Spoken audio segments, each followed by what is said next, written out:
আসসালামু আলাইকুম। আমন্ত্রণ জানাচ্ছি আজকে এপিসোডটি দেখার জন্য। আশা করছি কাছে দূরে সবাই অনেক বেশি ভালো আছেন। ছোটো মাছ রান্না করব। বাজারে অনেক কাঁচা আম পাওয়া যাচ্ছে। কাঁচা আম থাকতে থাকতেই দারুণ মজাদার মাছের রেসিপি করব। কাঁচা আম দিয়ে দুই ধরনের মাছের রেসিপি। আশা করছি ভালো লাগবে। ভালো লাগলে চ্যানেলটাকে সাবস্ক্রাইব করে দিতে পারেন।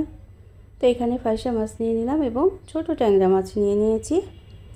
ট্যাংরা মাছটা আমি আম দিয়ে রান্না করব, কাঁচা আম দিয়ে। এভাবে করে কাঁচা আম দিয়ে রান্না করলে যাদের মুখে মজা নেই তারা কিন্তু মুখের মজা ফিরিয়ে আনতে পারেন এই ছোটো মাছ রান্নাটা খেয়ে। আর করব ফ্রেশো মাছ রান্নাটা টমেটো দিয়ে করব। আশা করছি ভালো লাগবে এবং শেষ পর্যন্ত থাকবেন আশা করছি। তো এইভাবে করে রান্না করার জন্য প্রথমে আমরা মাছটা খুব ভালোভাবে কেটে ধুয়ে পরিষ্কার করে নিয়েছি। এখন লবণ এবং হলুদ দিয়ে মেখে রেখে দেবো আধা চা চামচ। দুই ধরনের মাছের মধ্যে লবণ এবং হলুদ দিয়ে মেখে রাখার পরে ছোট যে ট্যাংরা মাছটা আছে, ট্যাংরা মাছটা প্রথমে ভেজে নিতে হবে। বাজারে প্রচুর কাঁচা আম পাওয়া যাচ্ছে। কাঁচা আম থাকতে থাকতেই যে কোনো মাছ কিন্তু রান্না করা যেতে পারে এই কাঁচা আম দিয়ে। তো কড়াইতে তেল দিয়ে দিলাম এবং ট্যাংরা মাছটা প্রথমে ভেজে নিতে হবে। উপরের দিকটা হালকা লাল করে ভেজে নেব। খুব বেশি কড়া করে ভাজার কিন্তু দরকার নেই। এই জন্য চুলার আঁচটা মিডিয়াম রাখতে হবে এবং প্রথমে তেলটাকে খুব ভালোভাবে গরম করে নিতে হবে। তারপর কোয়াটার চা চামচ পরিমাণ আস্ত জিরা দিয়ে দিলাম এবং আম দিয়ে দিলাম। তো আমি পাতলা স্লাইস করে আম কেটে নিয়েছি। এটা কিন্তু খুব বেশি পাতলাও করা যাবে না, আবার খুব বেশি মোটাও করার দরকার নেই। মিডিয়াম পাতলা করেই এই স্লাইসটা করে নিতে হবে। যে আমি আটি হয়েছে সেই আমি কিন্তু নিতে হবে, তাতে কিন্তু গলে যাবে না আমটা। এবং সামান্য লবণ এবং হলুদ দিয়ে চুলোর ফ্লেমটা একটু বাড়িয়ে দিয়ে ভেজে নিয়েছি। তো ভেজে উঠিয়ে রাখবো, একেবারে গলে যেন না যায় সেটা খেয়াল করতে হবে। তারপর এই তেলের মধ্যে আমি পেঁয়াজ কুচি দিয়ে দেবো এবং আরও 1 টেবিল চামচ পরিমাণ তেল দিয়ে দেবো। আদা রসুন দিয়ে দিলাম 1 চা চামচ পরিমাণ। এখন ভেজে নিতে হবে তেলের মধ্যে এবং পেঁয়াজের মধ্যে।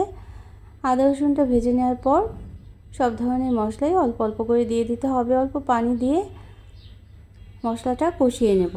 এখানে আধা চা চামচ করে ধনে গুঁড়ো দিয়ে দিলাম এবং জিরে গুঁড়ো দিয়েছি আধা চা চামচ, আর হলুদের গুঁড়ো 1 চা চামচ দিয়েছি। তো সবজি এবং মাছের পরিমাণ অনুযায়ী মশলাটা কিন্তু কম বেশি হতেই পারে। আর লবণটাও পরিমাণ মতো দিয়ে দিয়েছি। এখানে কাঁচামরিচের ঝালের রান্নাটা করব, তবে কালার আসার জন্য আধা চা চামচ পরিমাণ শুকনো মরিচের গুঁড়ো দিয়ে দেব। তো এই পর্যন্ত যারা দেখলেন, লাইক দিতে ভুলে গিয়েছেন অবশ্যই একটা লাইক দিয়ে দিতে পারেন। আর প্রয়োজনে কমেন্ট করতে পারেন আজকের এই মাছ রান্না কেমন লাগলো তা জানিয়ে, এবং প্রয়োজনে শেয়ার করতে পারেন ফ্রেন্ডস অ্যান্ড ফ্যামিলির সাথে, যাতে অন্যরাও দেখে নিতে পারে। তো এই মশলার মধ্যে মাছটা কিন্তু কিছুটা সময় নেড়ে কষিয়ে নিতে হবে। তেলের উপর যখন চলে আসবে তখন আমরা পরিমাণ মতো পানি দিয়ে দেবো। এখানে আধা কাপের একটু বেশি পরিমাণ পানি দিয়েছি এবং আমের টুকরোগুলো, ভেজে রাখা আমের টুকরোগুলো দিয়ে দিতে হবে। তো এখন মিডিয়াম আঁচে বা লো আঁচে আমি রান্না করে নেব। খুব বেশি যখন একটা ফুটে উঠবে তারপরে আমরা লো আঁচে আরও 5 মিনিট রেখে দেব। তো ফুটে ওঠার জন্য ফ্লেমটা কিন্তু একটু বাড়িয়ে দিতে হবে। আর আমগুলো ঠিক উপর দিয়েই ছড়িয়ে ছড়িয়ে দিতে হবে। তো আমগুলো খুব বেশি সিদ্ধ যেন না হয় সেটা খেয়াল করতে হবে। আমগুলো যেন আস্ত থাকে সেই বিষয়টা লক্ষ্য রাখতে হবে। আমগুলো যদি গলে যায় তাহলে কিন্তু রান্নাটা একদমই ভালো লাগবে না। তো নামানোর আগে আমি আধা চা চামচ পরিমাণ চিনি দিয়ে দিলাম। যেহেতু টক এবং ঝাল, তার সাথে কিন্তু চিনিটা না দিলে একেবারে ভালো লাগবে না, তবে আপনারা স্কিপ করতে পারেন। তো ঝোলটা যখন এরকম মাখা মাখা হয়ে যাবে, খুব বেশি ঘনও না আবার খুব বেশি পানিও থাকবে না, তখনই কিন্তু আমরা নামিয়ে নেব। তো আমরা নামিয়ে পরিবেশন করে নিলাম। তা এখন পরবর্তী রেসিপিটা করব, অর্থাৎ ফ্রেশা মাছটা। এই মাছের শুটকিটা কিন্তু আমরা খেয়ে থাকি, অনেক বেশি ভালো লাগে। তো এই মাছটা আমি না ভেজে রান্না করব। এই মাছটা এত বেশি পাতলা থাকে, ভাজতে গেলে কিন্তু মাছটা ভেঙে যায় এবং আরও বেশি পাতলা হয়ে যায়। আর এই জন্যই মাছটা না ভেজে রান্না করলেই বেশি ভালো লাগে খেতে।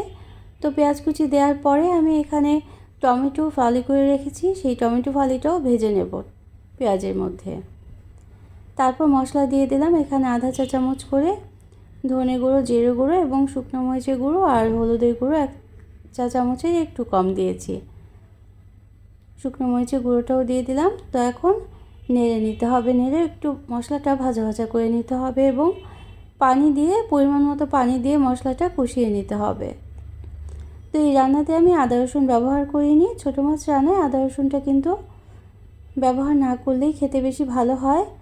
তবে এটা কিন্তু আপনাদের যা যা পছন্দ মতো রুচি মতোই দিয়ে দিতে পারেন। যদি আদা রসুনটা দেন তাহলে কিন্তু ভালোভাবে ভাজা ভাজা করে নিতে হবে। মশলাটা তেলের উপর যখন উঠে আসবে তখন আমরা 1 কাপ পরিমাণ পানি দিয়ে দেব।